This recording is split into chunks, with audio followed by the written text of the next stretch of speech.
이세라고 하는 북이스라엘 왕이 스가랴가 이제 죽고 난 뒤에 스가랴가 왕이 되는데, 이 스가랴라고 하는 사람은 살룸이라고 하는 왕에 의해서 다시 죽고 또 살룸이라는 사람이 왕이 됩니다. 근데 이 살룸이라는 사람은 북이스라엘에서 또 무나헴이라고 하는 왕에 의해서 살해를 당하고, 이 살룸이라고 하는 왕은 한 달 반밖에 왕 노릇을 하지 못합니다. 그러니까 왕 노릇을 했다고 보기에는 어려운 사람이죠. 그리고 이 무나헴 때 이제 아시리아가 쳐들어옵니다. 이제 쳐들어와 가지고 아시리아가 이스라엘을 공격하니까 이 무나헴이라고 하는 왕이 이 아수르 왕에게 가서 조공을 바치겠습니다.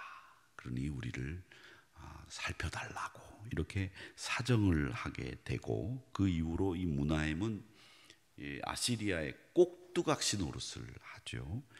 그렇게 하다가 부가히야에 의해서 또 죽임을 당하고, 그 다음에 이제 오늘 주인공인 베가가 이 부가히야를 죽이고 난 뒤에 또 왕이 됩니다.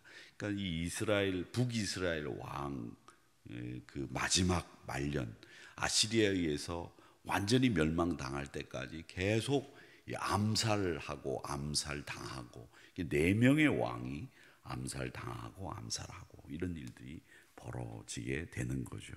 그 사람들의 이야기 중에 이제 베가 이야기가 나오는데, 이 베가라고 하는 왕은 자기가 또 암살하고 왕이 됐으니까 나도 암살당할 수 있지 않겠는가, 이런 이 공포에 두려움에 휩싸여서 나라를 다스렸다고 돼 있고, 29절 말씀에 보면 이스라엘 왕 베가 때 아수르 왕 디글랏 빌레셀이 와서 이온, 아벨벳, 마가, 야노아, 게데스, 하솔, 길르앗, 갈릴리, 납달리 온 땅을 점령했다.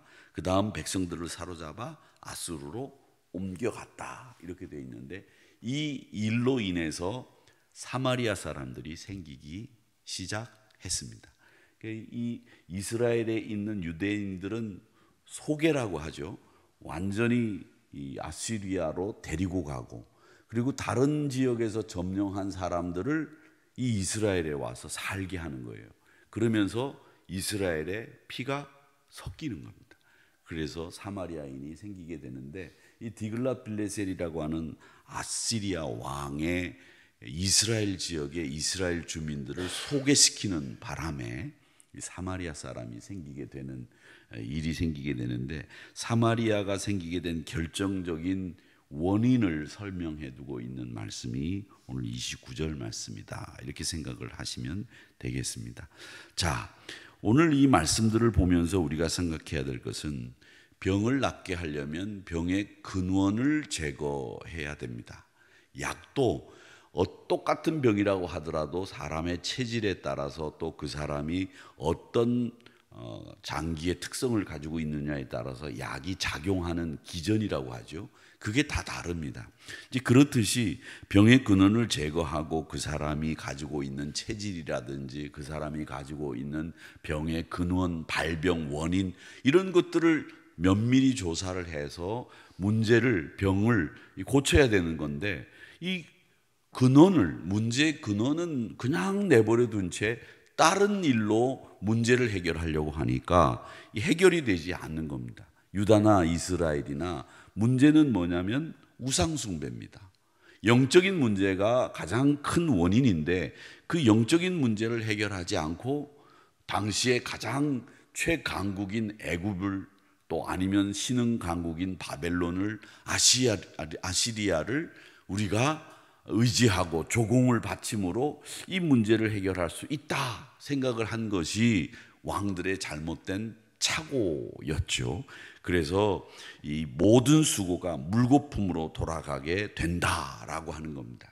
오늘 27절에서부터 31절까지의 말씀은 이 베가 이야기인데, 이 베가는 20년이라고 하는 좀 긴 세월, 암살을 하고 왕이 됐음에도 20년이라고 하는 좀 긴 세월을 왕으로 있었지만, 항상 자기도 이 암살당할 수 있다라는 생각에 불안하게 왕 노릇을 했습니다.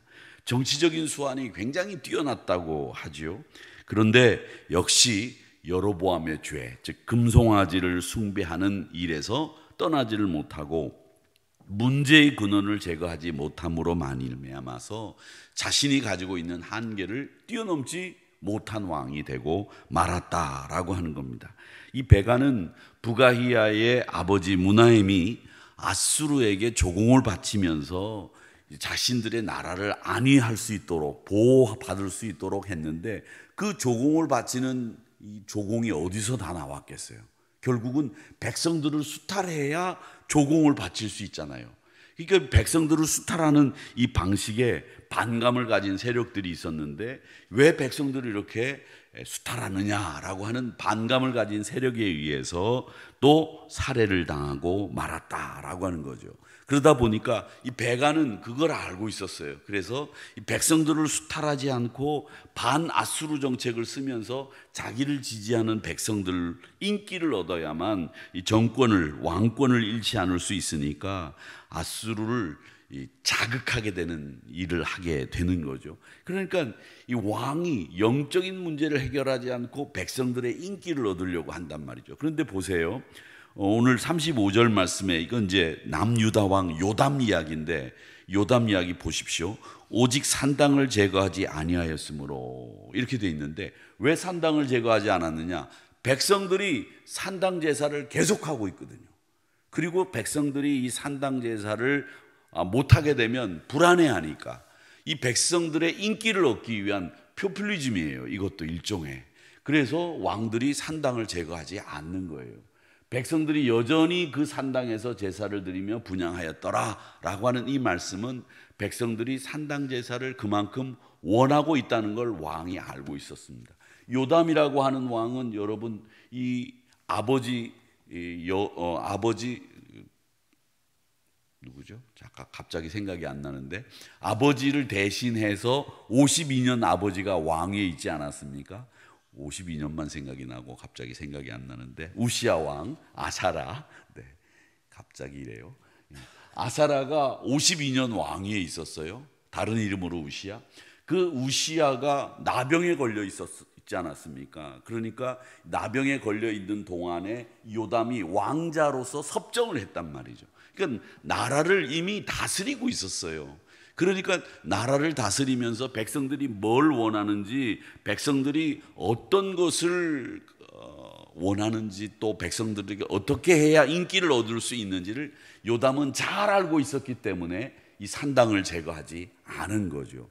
결국은 이 베가도 그렇고 이 요담도 그렇고 백성들의 인기를 얻으려고 하는데 몰두했지 하나님 앞에 서려고 했던 여호와를 경외하는, 그리고 영적인 문제를 근원적으로 해결하려고 하는 의도는 없었다. 결국 왕권을 유지하기 위한 일밖에는 하지 않았다라고 하는 거죠. 결국 그렇게 해서 베가는 아수르에게 조공을 바치지 않으니까 아수르가 침공해 올 수밖에요.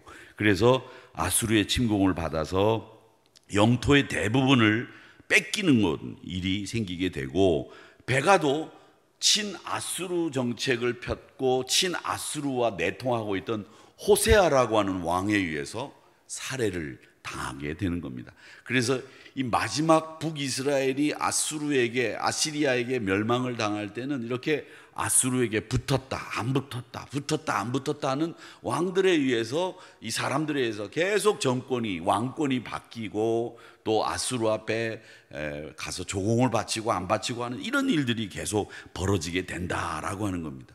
결국은 뭐냐, 다른 건 다 잊으셔도 되지만 결국은 사람들에 의해서 외교 문제를 가지고 또 나라를 안위하기 위해서 죽고 죽이는, 자기네들끼리 죽고 죽이는 일을 계속 반복하고 우상 숭배에선 벗어나지 않고, 정치적인 수완이 아무리 뛰어나도 국제 정세를 잘 파악한다고 해도 결국 그 문제를, 영적인 문제를 해결하지 못하니까 이 위기에서 헤어나올 수 없이 아시리아에 의해서 멸망당하고 만다라고 하는 것을 우리가 이 북이스라엘 이 베가의 이야기부터 므나헴의 이야기서부터 여로보암 2세부터 시작된 이 북이스라엘 말년의 왕들의 이야기에서 우리가 보게 된다라는 거죠. 그러니까 우리가 이렇게 볼 때 어떤 강대국에 빌붙어서 산다? 절대 안 되는 겁니다. 여러분, 이 나라라고 하는 것은 이익을 중심으로 이 나라가 외교를 펼치는 거기 때문에 그 옛날 키신저라고 하는 미국의 국무총리를 지낸 사람이 그러지 않았습니까? 여기에는 이념이라는 것이 있는 게 아니라 나라의 실리에 의해서 나라들이 움직이게 된다라고 했는데, 그게 이 유대인이어서 그랬는지 이 북이스라엘 마지막 아시리아하고 이렇게 붙었다 안 붙었다 하는 것 때문에 나라가 망한 역사적인 교훈을 잘 알고 있었는지 그 사람이 그런 얘기를 했었는데, 지금 상황도 똑같다는 겁니다. 우리의 문제를 근원적으로 해결하지 않고 어디 나라에 붙어가지고 어느 나라의 의지를 해가지고는 될 일이 아니다라는 거죠. 그래서 우리나라가 스스로 힘을 갖고 우리가 스스로 이 문제를 해결할 수 있는 능력을 갖는 나라가 되는 것, 그걸 위해서 우리가 기도하고 그걸 우리는 추구하는 지도자를 뽑아야 된다, 그런 생각을 하게 됩니다. 왜냐하면 외교로 나라가 해결되는 게 아니다라는 것을 북이스라엘이 우리에게 분명히 보여주고 있다라고 하는 거죠. 그 다음에 이 32절에서부터 38절까지의 말씀에 보면 이 우시아에 의해서 아들인 요담이 나라를 섭정해 왔기는 했습니다마는 아들이 나라를 다스리고 아버지가 섭정하는 경우가 많았지만 이 우시아, 아사랴와 요담은 거꾸로였어요. 아버지가 왕위에 있었고 요담이 나라를 다스렸죠. 왜? 아버지가 나병에 걸려 있었으니까 백성들 앞에 나올 수가 없었던 거예요. 그래서 이 요담은 나라를 일찍이부터 다스렸는데 이 고질적인 문제를 결국 해결하지 못했다라고 하는 거죠. 이 산당이라고 하는 역사는 솔로몬 왕까지 거슬러 올라가야 됩니다. 성전이 완공되고 난 뒤에 이 솔로몬이 이 산당을 없애버리려고 했는데 그렇지 않아서 이 산당은 결국 다윗 왕조의 하나님 앞에 바로 서는 이 일을 방해한 가장 큰 원인이 산당이 되고 맙니다. 이게 결국은 산당을 솔로몬 때 성전을 짓고 난 뒤에 산당을 없애버려야 되는데 성전을 완공하고 난 뒤에도 산당을 그대로 둔 거예요. 그러니까 평일날은 전 보러 다니고 주일날은 예배드리러 다니고 평일날은 뭘 따지러 다니고 주일날 예배드리고 그러면서 또 한 날은 주일날 예배를 드리는데 이사 갈 때는 손 없는 날 택해가지고 이사 가는 이런 일을 하는 신자들과 똑같은 짓을 이 남왕국 유다도 솔로몬 때부터 한 거라는 것이죠. 그렇기 때문에 결국 산당을 없앴는데 이 백성들의 저항이 두려워서 산당을 없앨 시도를 못했는데, 보십시오. 35절을 한번 더 볼까요? 그런데 요담이 한 일이 있어요.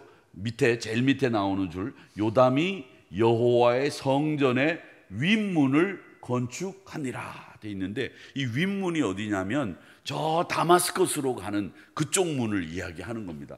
성전의 윗문을 요담이 왜 건축했겠어요? 왜? 이유가 뭘까요? 성전의 윗문이 있어야 될 필요가 있을까요?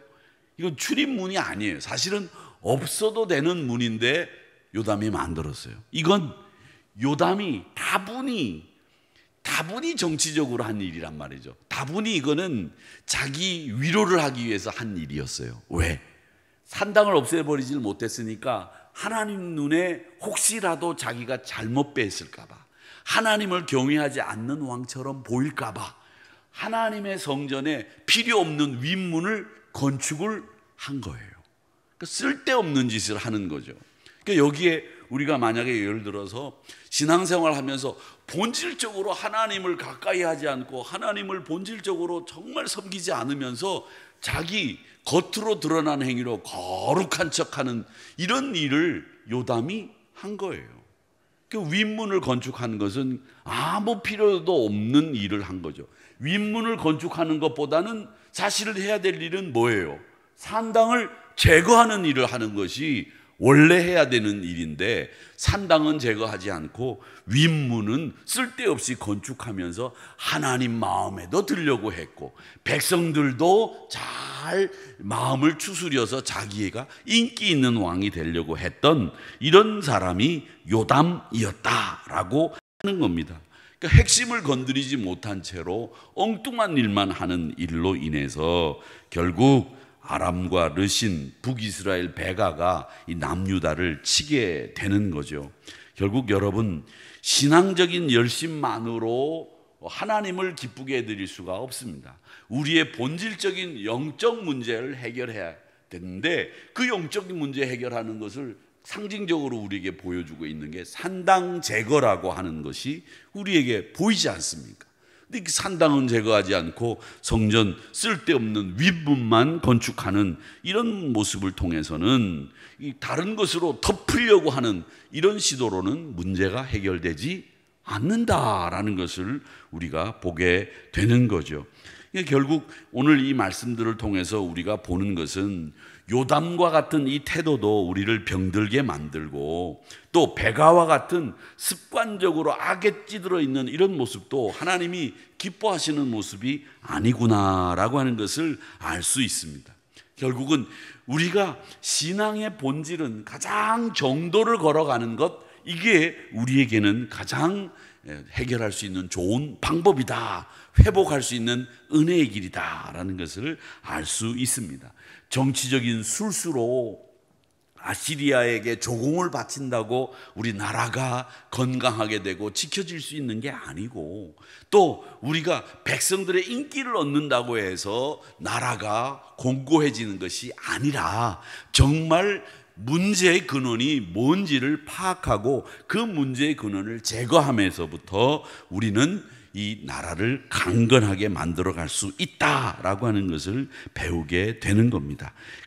이런 문제를 해결하지 않은 채로 북이스라엘 또 남유다 모두가 다 그렇게 암살당하고 암살하는 네 왕이 생기게 됐고, 또 마지막에 이 남유다는 여호야김 삼촌 조카가 왕위를 서로 주고받죠. 바벨론이 너 내려가 그러면 내려가고, 너 왕이 돼 그러면 왕이 되면서 삼촌이 조카가 왕이 됐다 왕이 안 됐다 이러면서 나라가 결국 시드기야 때 멸망당하고 만죠. 시드기야 때 멸망당할 때는 어떻게 멸망당합니까? 제가 여러 차례 말씀을 드렸지만 자기 눈으로 이게 보고 있는데 그 앞에서 아들 4명을 죽여요. 시드기야의 아들 4명을 바벨론이 죽인단 말이죠.